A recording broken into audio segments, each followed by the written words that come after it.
Oke, Assalamualaikum warahmatullahi wabarakatuh. Sebelumnya saya mengucapkan terima kasih kepada Rakamin Academy yang telah memberikan saya kesempatan untuk bergabung bersama Project Based Internship periode Juli 2025. Dan di sini saya akan mempresentasikan hasil final task dengan judul Data Analisis Kimia Farma tahun 2020 sampai 2023, perusahaan farmasi Indonesia bernama Kimia Farma.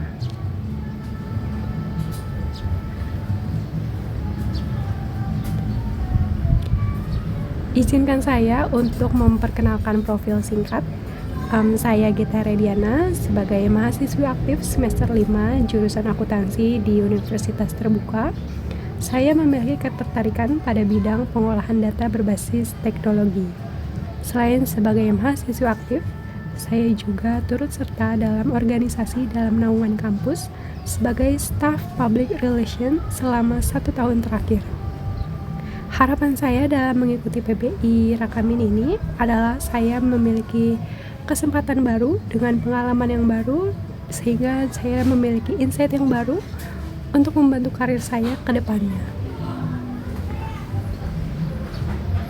Oke, sebelumnya saya juga pernah mengikuti Microsoft Excel, Word, and PowerPoint project dari MySkill pada Juni 2024. Sejarah singkat tentang Kimia Farma. Kimia Farma merupakan perusahaan farmasi pertama di Indonesia sejak tahun 1817 oleh Hindia Belanda dengan nama awalnya NV Chemicalian Handel Redcom & Co. Dengan sejak 2001, Kimia Farma secara komitmen mengubah perusahaannya menjadi perusahaan publik, di mana perusahaan dicatatkan pada Bursa Efek Jakarta dan Bursa Efek Surabaya. Kimia Farma tidak hanya memproduksi berbagai obat-obatan, tapi perusahaan farmasi ini juga memanufaktur bahan baku secara langsung, manufaktur farmasi, manufaktur herbal, distribusi farmasi, retail farmasi, serta laboratorium dan klinik. Oke, project portofolio ini sebagai saya intern di Big Data Analysis intern Kimia Farma, saya diminta untuk menganalisis sekaligus mengevaluasi kinerja perusahaan pada tahun 2020 sampai 2023.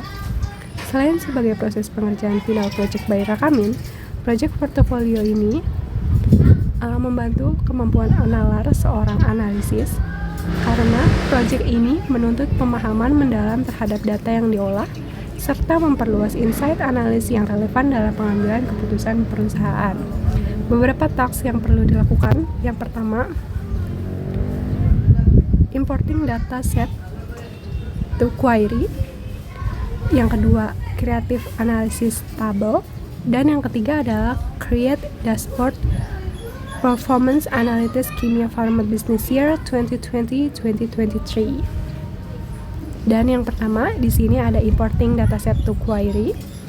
Sebelumnya kita harus memastikan bahwa akun Google pada Google Code dengan Looker Studio itu adalah akun yang sama, karena keduanya akan saling keterkaitan. Data yang sebelumnya dibuat pada Google Code akan dibuat pada dalam dashboard sebagai data visualisasi pada Looker Studio. Seperti itu. Jadi dari Google Code kita membuat folder baru dengan nama rakamin_kf_analytics, dan di sini kita bisa membuat dataset yang baru dengan cara mengklik titik 3, kemudian klik create dataset dan diberi nama Kimia Farma.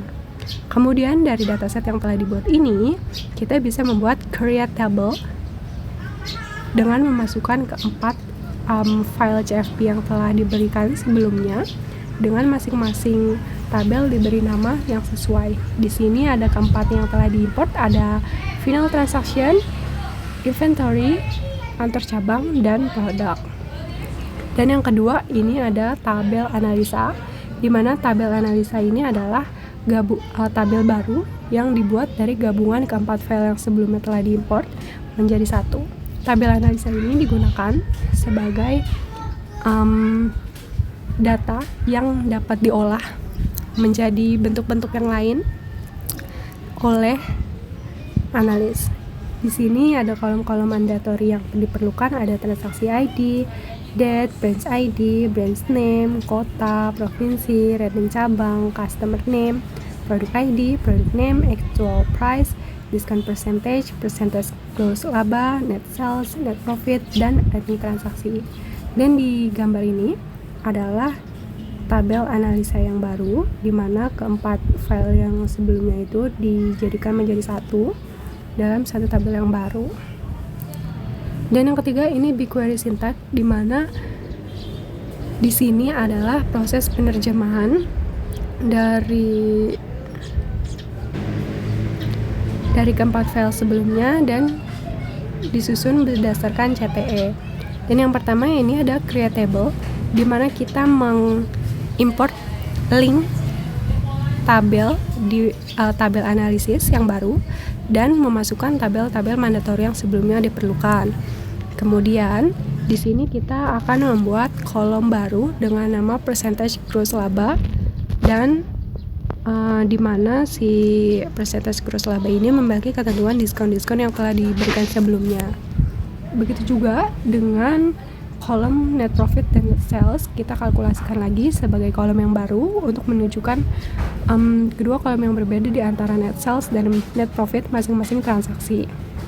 Dan yang ketiga, ini adalah proses penggabungan 4 file menjadi satu data table yang baru, di mana yang pertama kita menggunakan syntax form, kemudian menginsert link dari final transaksi dari tabel yang pertama. Itu kita beri nama alias FT, singkatnya dari final transaction. Tujuannya penganalias ini sebagai mempermudah kita mengetahui dari mana berasal kolom ini adanya, seperti itu. Kemudian kita menambahkan syntax join pada link insert kantor cabang as KC gitu. Kemudian kita menambahkan on FT brand ID sama dengan KC brand ID. Artinya branch ID ini dimiliki oleh dua tabel yang berbeda, yang pertama dari final transaction dan yang kedua kantor cabang. Agar tidak terjadi penumpukan, dibuat tambahan syntax on dengan memberikan sama dengan, agar tidak terjadi terulang. Begitu juga dengan produk ID pada final transaksi dengan produk ID pada tabel produk.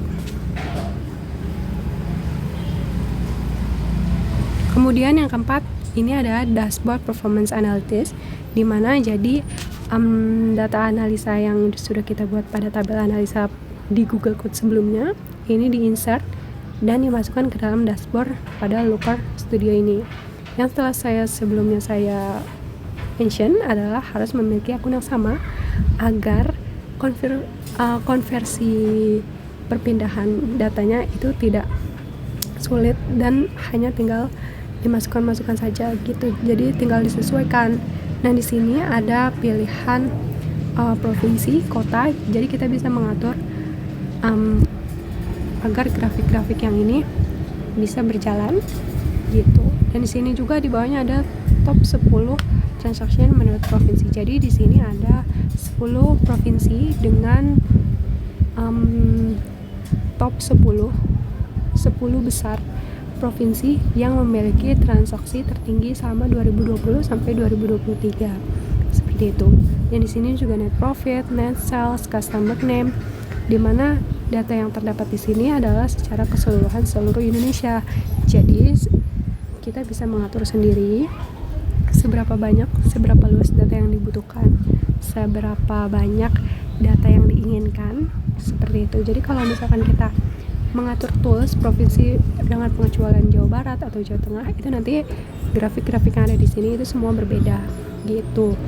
Dan di sini juga ada peta geografis di mana kota menunjukkan net sales, yang artinya adalah kota-kota di Indonesia yang memiliki penjualan tertinggi.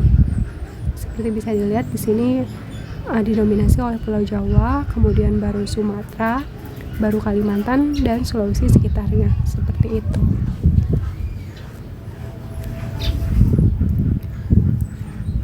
Oke, sekian presentasi yang dapat saya sampaikan dan jabarkan. Secara terbuka saya menerima masukan dan tanggapan yang diberikan oleh baik Rakamin maupun perusahaan Kimia Farma untuk kebaikan saya di masa yang akan mendatang. Saya ucapkan terima kasih. Wassalamualaikum warahmatullahi wabarakatuh.